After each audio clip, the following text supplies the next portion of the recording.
28 તારીખે એસઓજીની ટીમને એક બાતમી મળી હતી કે મેરિડિયન બિઝનેસ સેન્ટર લજામણી ચોક મોટા વરાછામાં સનરાઈઝ ડેવલપરની જે ઓફિસ છે એની આડમાં કંઈક ઓનલાઈન ગેમિંગની અથવા તો કંઈક ફ્રોડની પ્રવૃત્તિ ચાલી રહી છે. તો એસઓજીની ટીમ ત્યાં પહોંચી અને ત્યાં પહોંચતા એસઓજીની જે ટીમે ત્યાં તપાસ કરી તો રેડ કરતાં ખબર પડી કે ત્યાં ઓનલાઈન જે સટ્ટા બેટિંગ છે, ગેમિંગ તથા ઓનલાઈન જે ડબ્બા ટ્રેડિંગ કે જે શેર બજારની અંદર જે સેબીની પરમિશનથી જે બ્રોકર ટ્રેડિંગ કરી શકે એવી કોઈ પરમિશન લીધા વગર કેસ્ટિલો 9 અને સ્ટોક ગ્રો બે એ લોકોએ વેબસાઇટ બનાવેલી અને એની લિંક બધાને આપી અને એના ગ્રાહકો બનાવેલા અને એની અંદર ટ્રેડિંગ કરતા હતા. અને જે સિક્યુરિટી ટ્રાન્ઝેક્શન ટેક્સ તથા જે અન્ય ટેક્સીસ જે ભરવાના થાય તે તથા જે સરકારને જે નફો થાય એનો ટેક્સ જે છે એની ચોરી કરતા હતા.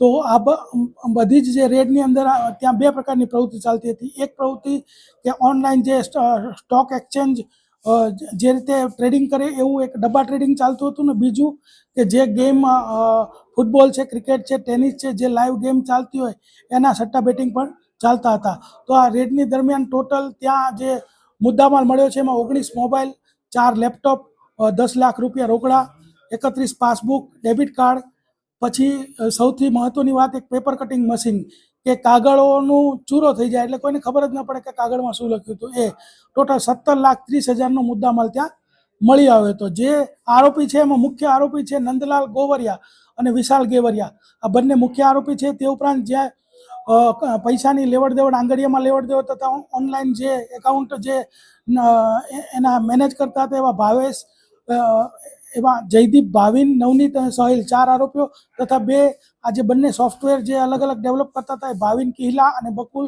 દરસરિયા ટોટલ 8 આરોપીઓની ધરપકડ કરવામાં આવી છે. બોગસ ડોક્યુમેન્ટને લગતી 338 BNS તથા 318 તથા સિક્યુરિટી બોર્ડ એક્સચેન્જ સેબી એક્ટની પણ કલમો આમાં દાખલ કરવામાં આવેલી છે.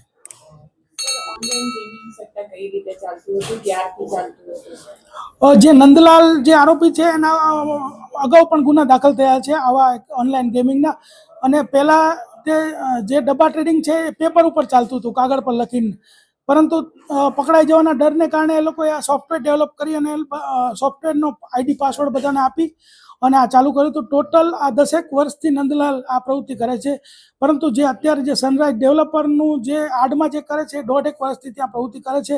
અને સનરાઈઝ ડેવલપરની એક એ લોકોએ સોસાયટી પણ રિયલ એસ્ટેટની ડેવલપ કરી છે અને એની આડમાં આ પ્રવૃત્તિ કરતા હતા. કેટલી આઈડી બનાવી, કેટલા રૂપિયાના ટ્રેડિંગ કરવામાં આવ્યા છે? અત્યાર સુધી અમને જે માહિતી મળી છે 200 થી 250 આઈડી એ લોકોએ બનાવી છે. અને એ ટોટલ જે વ્યવહારો ટ્રાન્ઝેક્શન છે 943 કરોડના વ્યવહારો અને બેંકની અંદર જે ટ્રાન્ઝેક્શનના વ્યવહારો મળ્યા છે 4.5 કરોડ સમથિંગના મળેલા છે. કઈ રીતે ટ્રેડિંગ કરતા હતા? સુરતના લોકો છે કે બહારના? કઈ રીતે સંપર્ક કરતા હતા? સંપર્ક ઇન્સ્ટાગ્રામ અને સોશિયલ મીડિયાના માધ્યમથી એ લોકો જાહેરાત આપતા હતા અને ઊંચો નફો કમાવાની લાલચ આપતા હતા અને એ રીતે ગ્રાહકોને આકર્ષતા હતા. અને ખાસ કરીને એવું કહેવામાં આવે કે નોર્મલી જે આપણે શેર બજારમાં ટ્રેડિંગ કરતા હોઈએ કે શેર બજારમાં રોકાણ કરતા હોય તો તમે તમારા જે વ્હાઇટ ઇન્કમ છે કે જે તમારા બેંકના નાણાં છે એનીથી કરો છો તો તમામ ગવર્મેન્ટના અને રેગ્યુલેટરી એજન્સીના ધ્યાનમાં આવે છે. એટલે તમારે પૂરતો ટેક્સ એમાં ભરવો પડે છે.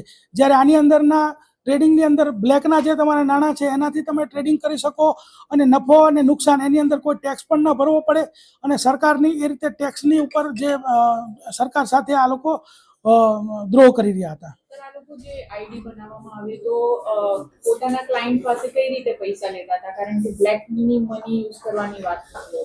આઈડી બનાવવામાં તો આઈડી તો આ લોકો ફ્રી ઓફ ચાર્જ બનાવી દેતા હતા, એટલે જ ગ્રાહકો એના તરફ આકર્ષતા હતા. પરંતુ એ લોકો એવી રીતે કરતા, પહેલાં તો એવું ચાલતું હતું કે ભાઈ જે લોકો રમે, માની લો કે કોઈ શેર પરચેઝ કરે, એનો ભાવ વધે તો જે ડિફરન્સ છે આ લોકો એને આપતા હતા. જો એનો ભાવ ઘટે તો એ લોકો જે રમતા હોય એની પાસેથી ડિફરન્સ લેતા હતા. પરંતુ એમાં પણ ઘણી વખત કારણ કે આ ગેરકાયદેસર વ્યવહાર હોવાને કારણે એકબીજાની પૈસાની લેવડ દેવડમાં વાંધો પડતો હોય, પહેલાં એ લોકો સિક્યુરિટી ડિપોઝિટ તરીકે પૈસા જમા કરાવડાવતા હતા અને ત્યારબાદ તેઓ આ ઓનલાઈન સટ્ટો રમાડતા હતા. કેશમાં પૈસા લેતા હતા કે ઓનલાઈન ટ્રાન્ઝેક્શન?